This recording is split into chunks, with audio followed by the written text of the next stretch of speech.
326-4543 and click option 8, and you can leave us a brief message, record a message about AFR Talk has impacted you. Now, here is our government tyranny segment for the day. Here's a woman, if you're ready for this, here's a Texas mom, and I kid you not about this. I am not exaggerating this. A woman, a mom in Texas, was arrested, and you know what she was arrested for? She was arrested for letting her children play outside.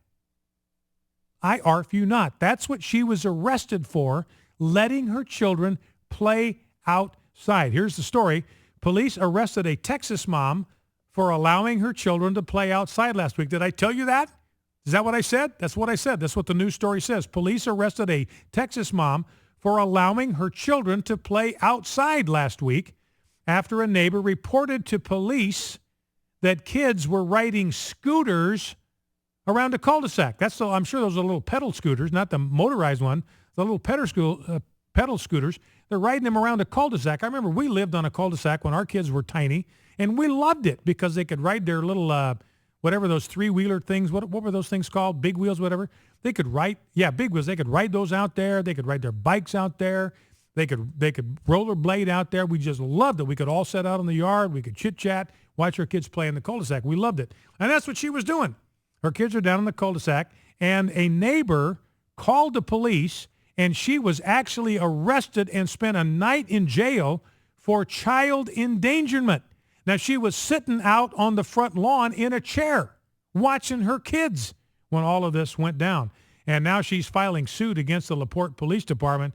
I got no problem with that lawsuit whatsoever. She's in an orange jumpsuit. She's slammed in a cell. She's stuck there for 18 hours for letting her kids play outside. Unbelievable life in America. Now, here's another government tyranny deal. This is kind of part of the Michelle Obama dream agenda. Remember, she's out there promoting supermarket shopping 101. And this is, I kid you not, she's posting this on a website that also has tips from prostitutes, sex tips from prostitutes. She's posting her stuff on the same website that has that information on it, and it's all about shopping tips when you go to the supermarket. That is apparently the First Lady's agenda, and she's been on this big anti-obesity kick, got to get kids eating right. Now there are new federal guidelines that dictate to school cafeterias what they have to have in their lunches. So a bureaucrat in a cubicle in Washington, D.C., is telling people in Nebraska, telling schools in Nebraska what they have to serve for lunch. Now, let me ask you this question. Where, in Article 1, Section 8 in the Constitution, where is the federal government given any authority to dictate lunch menus to schools? Where is that in there? It's not. This is a completely unconstitutional, and they're getting some serious blowback. Here's a story from Fox News from this morning. The new federal guidelines have certain requirements, including serving more whole grains, daily doses of fruits and vegetables. In fact, there's in one cafeteria, if the kids don't choose on their own to take a helping of fruit and vegetables, they have to pay more for their lunch. It's like a fine. You get fined. These kids are getting fined if they don't add fruits and vegetables to their lunch tray. Less sugar and salt, and only low or non-fat milk. For the first time, school lunches must have age-aligned calorie maximums, capping the amount of calories high school students eat to around 850 calories. So they don't care how big you are. They don't care how many calories you expend. You might be an athlete expending a lot of calories because you're working out in the morning, you're lifting weights in the morning, you're working out. They don't care. Here's the limit. We're going to impose a limit on what you can eat. Now, here is Muckwonago High School in Wisconsin, Muckwonago in Milwaukee area. And these changes have gone into effect this school year. And catch this, 70% of the 830 students at Muckwonago High School who typically buy their lunch, they staged a lunch out. They staged a boycott. They refused to eat in the cafeteria. 70% of them said this is ridiculous. This is absurd. we're going to protest. We're not going to buy your lousy whole grain, low fat, no sugar, no salt lunch. Not going to do it.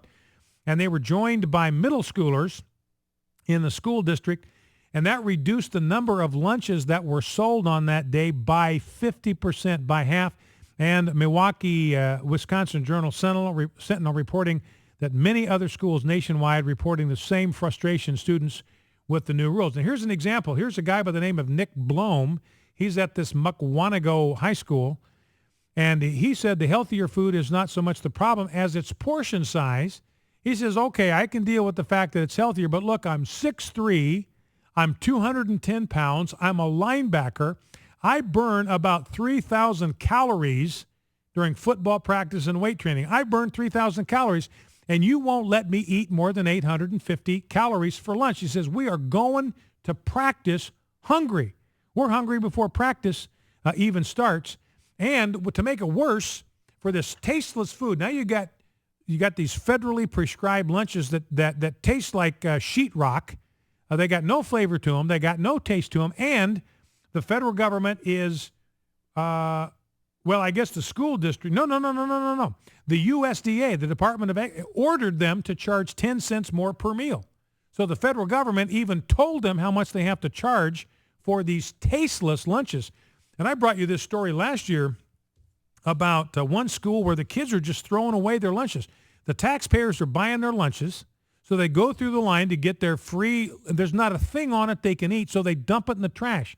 I mean, they're dumping their entire lunch in the trash because it all tastes like sheetrock, like drywall. They won't eat it. And so now there's this flourishing black market in hamburgers and cheeseburgers and tacos and burritos. Even some of the teachers are participating in this black market. The teachers are loading up their car with all this black market food, Cheetos and stuff, because they know they can make bank at lunch because the kids simply refuse to eat that low-quality food that's being served. So that's our government tyranny segment for the day. I did not intend to burn a whole segment on that, but I did. There it is. Now let me finish this segment with this. Let's save that, Jeff. Let's save that that MC Hammer thing. We'll save that for the next segment. In fact, we'll play that coming out of the next segment. Jeff, get that one ready. I got a takeoff on MC Hammer. Someone did a really creative job mixing MC Hammer, You Can't Touch This, with Barack Obama, You Can't Build That, or You Didn't Build That. And we'll play that for you coming out of the break. But here's a guy, a golfer in San Diego, Chula Vista, California, shot a 25 over 9 holes. That's 11 under par. He had 3 eagles, 5 birdies, and 1 lone par. Shot 25 over 9 holes. Wound up with a 60 for the round. That is unbelievable. And he was ticked off because he 3-putted the 18th green to shoot a 60. If he 2-putted, he would have shot a 59, which is kind of a magical number in golf. Focal Point, AFR Talk. Stay tuned for MC Hammer, You Didn't Build This.